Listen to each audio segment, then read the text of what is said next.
Next tonight, Charlayne Hunter-Gault talks with award-winning author Toni Morrison about her highly acclaimed novel, Beloved.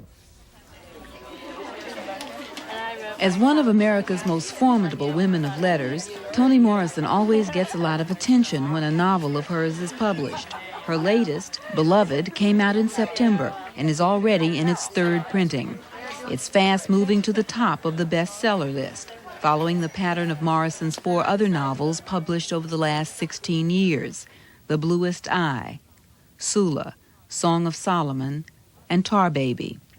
When Tar Baby was published in 1981, Morrison's stature in the world of fiction earned her a Newsweek cover story. Beloved is the second Morrison novel to become a Book of the Month Club main selection. Beloved is the story of a runaway slave, Setha, who tries to kill her children rather than see them return to slavery. She succeeds in killing only one, a daughter named Beloved. The story unfolds around the return of Beloved's angry ghost. She moves into the house with her mother and sister, Denver. Here, Morrison reads from a passage that illuminates Denver's view of the murder and Setha's need to make Beloved's ghost understand it. Setha was trying to make up for the handsaw. Beloved was making her pay for it. But there would never be an end to that. And seeing her mother diminished, shamed and infuriated her. Yet she knew Setha's greatest fear was the same one Denver had in the beginning, that Beloved might leave, that before Setha could make her understand what it meant, what it took to drag the teeth of that saw under the little chin, to feel the baby blood pump like oil in her hands, to hold her face so her head would stay on, to squeeze her so she could absorb still the death spasms that shot through that adored body, plump and sweet with life. Beloved might leave before Setha could make her realize that worse than that, far worse, was what baby Suggs died of, what Ella knew, what Stamp saw, and what made Paul D. tremble, that anybody white could take your whole self for anything that came to mind, not just work, kill, or maim you, but dirty you so bad you couldn't like yourself anymore, dirty you so bad you forgot who you were and couldn't think it up. And though she and the others lived through and got over it, she could never let it happen to her own. The best thing she was her children. Whites might dirty her all right, but not her best thing, her beautiful, magical best thing, the part of her that was clean. Toni Morrison, what inspired this theme? I read an article in a 19th century newspaper about a woman whose name was Margaret Garner, who had indeed killed or tried her children. She was a fugitive slave, and rather than have them go back, she decided to take them all into a permanent place of oblivion. And it was an article that stayed with me for a long, long time and seemed to have in it an extraordinary idea that was worthy of a novel, which was this compulsion to nurture, this ferocity that a woman has to be responsible for her children, and at the same time, the kind of tensions that exist in trying to be a separate, complete individual.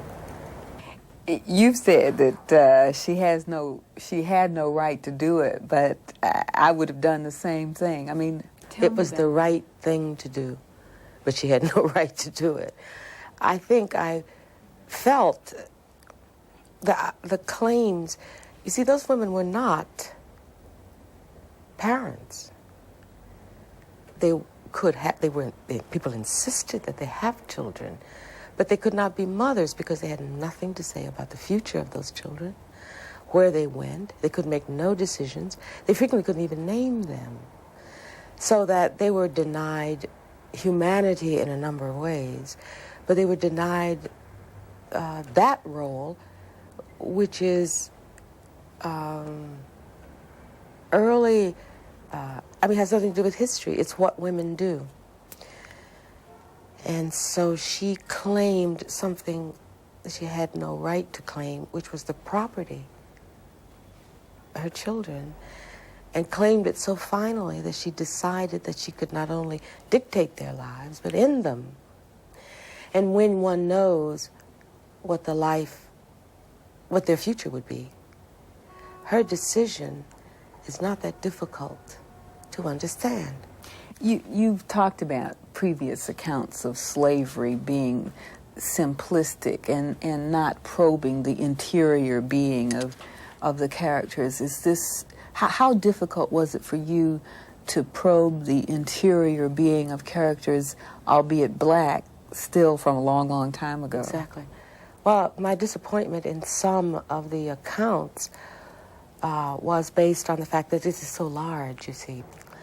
And then the big problem is that slavery is so intricate, so immense, and so long, and so unprecedented, that you can let slavery be the story, the plot, and we know what that story is, and it is predictable. And then you do the worst thing, which is the center of it becomes the institution and not the people.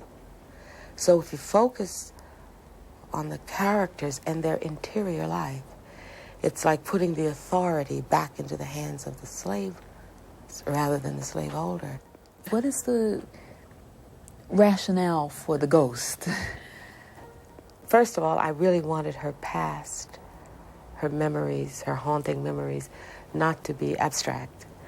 I wanted her to actually sit down at the table with the thing she's been trying to avoid and explain away, which is this past, this terrible thing that happened, to confront it as a way of saying that's what the past is. It's a living thing. There's this relationship between ourselves and our personal history and our racial history and our national history that sometimes gets made, sort of distant.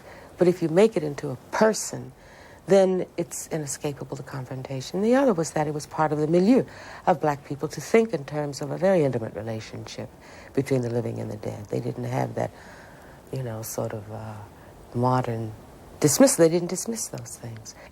This book, Beloved, has received almost no critical reviews. I mean, just total acclaim. But one of the things that critics have said, both about this book and the character of Sethe and other works of yours, is that you draw characters that are larger than life. Does that disturb you, or is that even a criticism as far as you're concerned? It used to disturb me, but I realize that what they are saying is that life is small.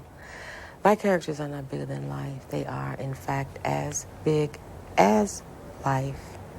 And life is really very big. We tend to cut it down these days, smaller and smaller and smaller, to make it fit, I don't know what, a headline or a room. Do you think that modern readers have a diminished view of life? The readers don't, but the writers are making it smaller and smaller. Why? Television? Maybe so. We've been cut down to screen size and to short articles. Dwelling in the life of a complicated person over a complicated period in fiction is not in vogue. It's shorter, it's smaller, it's a narrower geography. One can do it in history and biography, but not in contemporary life. You said many years ago, well, not many years ago, back in the 70s, that you were an editor at that time at Random House, and you were saying that you wanted to participate in developing a canon of black work beyond black self-flagellation, the kind of entertainment that you felt was being encouraged among black writers by white editors or the white society. Did you succeed in particular, and has the publishing world succeeded in general in having a better balance of work? A little. There's still resistance because the fix on who that reader is hasn't changed a great deal. The reader is somebody between 40 and 60 who's white and lives, in a suburb near a big city. There's sort of classic profiles of who buys books. But something happened in the meantime, and a huge readership emerged black and white and female, which made a difference in what was published. When I mentioned the self-flagellation, I was particularly aware of some titles in particular, but more importantly, the eagerness with which publishers and people in the book industry were interested in books by black people that said, tell me how angry you are. Let me see your anger. Tell us how terrible it has been for you. And so there was a sly encouragement to sort of expose the horrors of being the victim, which some people played into. But it was like feeding the vampire with one's own blood. Instead of describing, a complicated, extraordinary survival life, which doesn't mean you wipe the slate clean and all the black people are heroic, and there was a mood of that. But you have what I regard as some of the most complicated, interesting, mysterious people in the world, a whole group of them. And they need to be revealed for what that life is, not simply to reveal and educate or even play into the hands of the yearning, what used to be a yearning for the guilt, expressions of guilt among white people. And that's what I meant by that sort of large book. And I wanted that to change. And many black women writers have succeeded along those lines because there was this active, growing readership out there who was just desperately hungry to see themselves center stage for a change. What happens as a Toni Morrison who has been responsible for introducing so many new voices into American fiction letters, as you move farther and farther away from your editing responsibility because of the success of your own publishing, who fills that void? And what does that do, how does that make you feel? I mean, in a way, you're abandoning your children.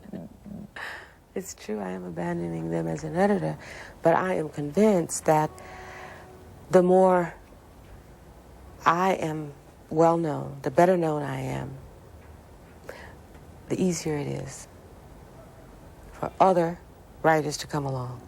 If I till that soil myself in publicity, traveling around Europe, selling books, lecturing, what have you, then all of the younger people who won't have to break down those same doors, they'll be open. They will write infinitely better than I do. They will write of all sorts of things that no one writer can ever touch. They will be stronger, and they will be delicious to read. But part of that availability and accessibility is because 6 or 7 black women writers, among whom I am one, have already been there and tilled the soil